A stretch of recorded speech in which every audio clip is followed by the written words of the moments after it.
नमस्कार. श्री स्वामी समर्थ. कसे आहात आपण सगळे? आशा करतो की स्वामी माऊलींच्या कृपेने आपण सगळे ठीक असणार, आनंदी असणार. अ, खरं तर मी आज आपल्याला महाराजांच्या अ, जीवनचरित्रातलं एक किस्सा, एक घटना आपल्याला सांगणार आहे. अ, छोटीशी घटना आहे आणि फार थोडक्यातच मी आपल्याला सांगणार आहे. परंतु यातून मला वाटतं की आपल्याला खूप जणांना आपल्या मनातील शंका याच्याने दूर होऊ शकते किंवा आपल्या मनातील प्रश्नाचं उत्तर देखील बऱ्याच जणांना याच्याद्वारे मिळू शकतं. बघा काय असायचं ना, स्वामी महाराज जेव्हा अक्कलकोटाचं वास्तव्यास होते, त्यावेळेस ना अनेक भक्त मंडळी, अनेक सेवेकरी, स्थानीय सेवेकरीसुद्धा आणि अ, बाहेर गावाचे सुद्धा लांब-लांबहून, दुरून खूप सेवेकरी यायचे आणि नित्य सकाळी संध्याकाळी महाराजांची सेवा, आरती वगैरे व्हायची आणि त्यानंतर जो काही भक्तांनी, सेवेकऱ्यांनी प्रसाद आणलेला असायचा, फळं, मावा, पेढा वगैरे, बर्फी, जे काही महाराजांना अर्पण करायला आणलेलं असायचं, ते महाराज प्रसाद म्हणून स्वतः बऱ्याचदा स्वतः आपल्या हाताने प्रसाद सगळ्यांना वाटायचे महाराज. असा महाराजांचा हा नित्यक्रम असायचा. आणि महाराजांचे काही खास सेवेकरी होते, जे खास म्हणजे महाराजांना जे खूप अतिप्रिय होते आणि महाराजांच्या खूप जवळचे होते. मनात जे महाराजांच्या मनाच्या खूप जवळ होते असं म्हणूयात आपण. त्याला काही कारणं पण तशी होती. तर त्यातल्या काही खास सेवेकरांपैकी बाळप्पा महाराज हे एक होते. अ, तर बाळप्पा महाराज हे महाराजांचे असं म्हटलं जातं की अत्यंत प्रिय असे भक्त होते, शिष्य होते. विशेष महाराजांचं प्रेम त्यांच्यावर होतं. तर कालांतराने इतर सेवेकरांप्रमाणे बाळप्पा महाराजसुद्धा सेवा करायला आपलं सगळं घरदार सोडून, त्यांची बॅकग्राऊंड एक खूप मोठं आहे. ते खूप मोठे व्यापारी होते. परंतु सगळ्या व्यापारावर आणि आपल्या सगळ्या श्रीमंतीवर पाणी सोडून ते महाराजांच्या सेवेसाठी सगळं घरदार सोडून, संसार सोडून निघून आलेले. तर ते बाळप्पा महाराज जेव्हा महाराजांच्या, स्वामींच्या सेवेत होते ना, त्यावेळेस मग हे जे आरत्यांचं नित्य सेवा वगैरे चालायची. तर आणि प्रसाद महाराज स्वतः आपल्या हाताने वाटायचे आणि काय होत होतं, की रोज आरती व्हायची. बाळप्पा महाराजसुद्धा इतर सेवेकरांप्रमाणेच रांगेत येऊन प्रसाद घेण्यासाठी उभे राहायचे आणि महाराज आपल्या हाताने यायचे, सगळ्यांना प्रसाद द्यायचे आणि नेमके बाळप्पा महाराज जिथे असायचे त्यांच्याकडे न बघता त्यांना टाळून महाराज इतरांना, सगळ्यांना प्रसाद द्यायचे आणि निघून जायचे. सगळ्यांना द्यायचे, फक्त बाळप्पांना टाळून द्यायचे. असं 1 दिवस घडलं, 2 दिवस आणि पुढचे काही दिवस, अनेक दिवस हेच चालू होतं. बाळप्पा महाराज रोज खूप आशेने यायचे, की आज तरी मला स्वामींचा प्रसाद मिळेल. आज तरी मला पेढा खायला मिळेल, बर्फी खायला मिळेल. हे कुठेतरी त्यांच्या मनात येऊ लागलं.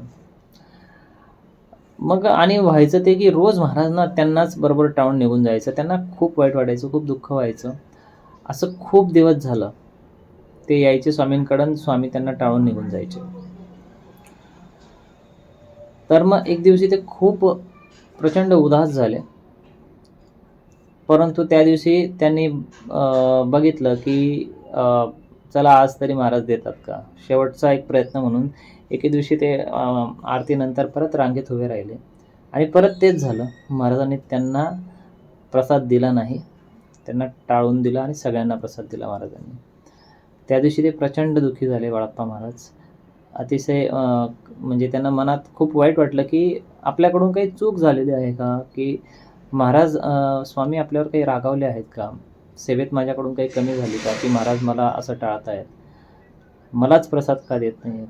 खूप त्यांनी विचार केला. खूप वाईट वाटलं त्यांना जेव्हा ते एकांतात बसले होते तेव्हा.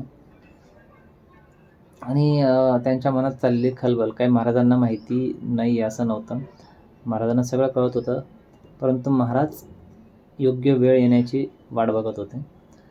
आणि त्या दिवशी महाराजांनी त्यांच्या बाळप्पांच्या मनात काय चाललेलं आहे, त्यांचं दुःख महाराजांनी, ते सगळं त्यांना कळलं आणि सगळे सेवेकरी वगैरे मंडळी गेल्यानंतर जेव्हा महाराज एकटे होते, तेव्हा महाराजांनी बाळाप्पांना बोलावून घेतलं आणि त्यांना सांगितलं, की "बस माझ्याकडे जवळ आणि तुला सांगतो." तर महाराज त्यांना सांगू लागले, की "तुझ्या मनात हा जो आपण म्हणतो ना, ही जी एक लालसा उत्पन्न झाली प्रसाद खाण्याची, मग तो पेढा असू देत, नाहीतर बर्फी असू देत. हा जो मोह तुझ्या मनात आला, तर तो मोह तुझ्या ठायी नसावा. तो मला मारायचा आहे. तू माझा अत्यंत प्रिय जवळचा शिष्य आहे आणि तुला माझ्याकडून हे असल्या छोट्या-मोठ्या गोष्टींची, पेढा, बर्फी खाण्याची, ही लालसा, हा मोह तुझ्या मनात असावा असं मी अपेक्षित करत नाही. तू माझा अत्यंत प्रिय शिष्य आहेस. तर तुझ्या मनात मोह आलेला मला चालणार नाही. तर तुझ्या मनातला हा मोह, हे जे काही माया आहे, ही तुला जाळावी लागेल. तू माझ्याकडे या असल्या गोष्टी मागू नकोस. मी तुला आधीच ते दिलेलं आहे, जे मी कोणालाही देत नाही आणि ते म्हणजे माझ्या चरणात स्थान. तू माझा झालेला आहेस. मी तुला माझ्या चरणात, माझ्या हृदयात स्थान दिलेलं आहे. तू अनंत जन्म माझ्यासोबतच असणार आहे. हे मी तुला दिलेलं आहे. त्यामुळे तू असल्या छोट्या-मोठ्या, लहान-सहान गोष्टींची अपेक्षा करून उदास होऊ नकोस आणि माया-मोहाच्या या चक्रात तू पुन्हा अडकू नकोस. म्हणून मी तुला टाळतोय." असं महाराजांनी जेव्हा त्यांना उत्तर दिलं, तेव्हा बाळप्पा महाराजांचे डोळे पाणावले आणि त्यांच्या अंगावर शहारे आले आणि त्यांना महाराज काय सांगतायत किंवा महाराजांना काय सांगायचं हे त्यांना अत्यंत व्यवस्थित पूर्णपणे कळलं. त्यानंतर बाळप्पा महाराजांनी कधीही पुन्हा अशी चूक केली नाही किंवा असं अपेक्षित ते वागले नाहीत.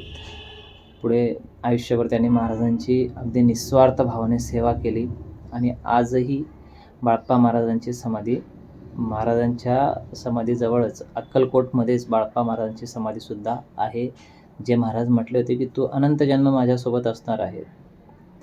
तर ते महाराजांनी फक्त बोलून नाही दाखवलं, करूनही दाखवलं आणि आजही आपण जिथे-जिथे महाराजांचं नाव घेतलं, तर तिथे बाळप्पा महाराजांचा उल्लेख हा येतोच. बाळप्पा महाराजांचं म्हणजे स्वामींच्या चरित्रामध्ये बाळप्पा महाराज हे एक अत्यंत महत्त्वाचं व्यक्तिमत्व आहे, अत्यंत महत्त्वाचं कॅरेक्टर आहे. ते कधीही त्याला टाळून आपण जाऊ शकत नाही.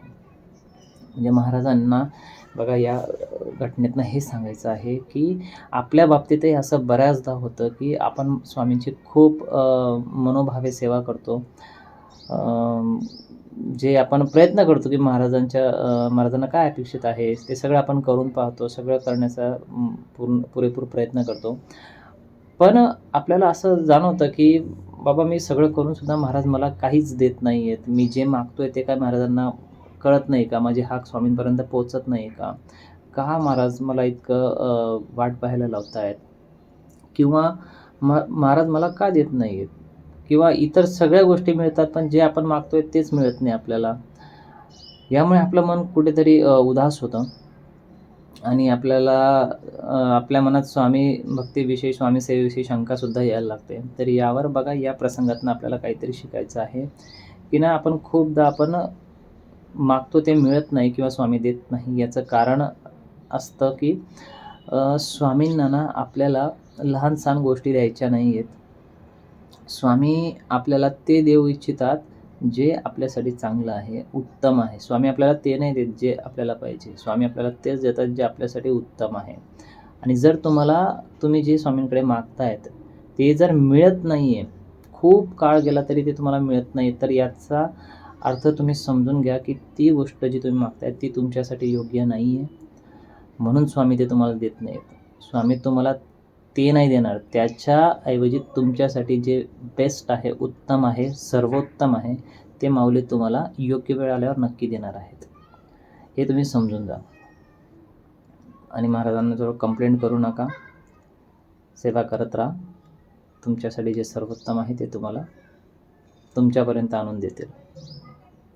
तर या प्रसंगातनं मला ही छोटीशी गोष्ट आपल्याला सांगायची होती मित्रांनो. महाराजांच्या प्रत्येक छोट्या-छोट्या घटनेतनं खूप मोठा मॉरल आपल्याला शिकायला मिळतो. फक्त तो आपण समजून घेतला पाहिजे एवढंच. तर आजचा हा प्रसंग आणि ही घटना आणि हा अनुभव स्वामींचा आपल्याला कसा वाटला मला नक्की सांगा. आणि व्हिडिओ आवडल्यास लाईक शेअर नक्की करा आणि हो, चॅनलला कृपया करून नक्की सबस्क्राईब करा. भेटूयात पुढच्या अशाच एका सुंदर व्हिडिओमध्ये. तोपर्यंत काळजी घ्या. स्वामी सेवा करत राहा. श्री स्वामी समर्थ.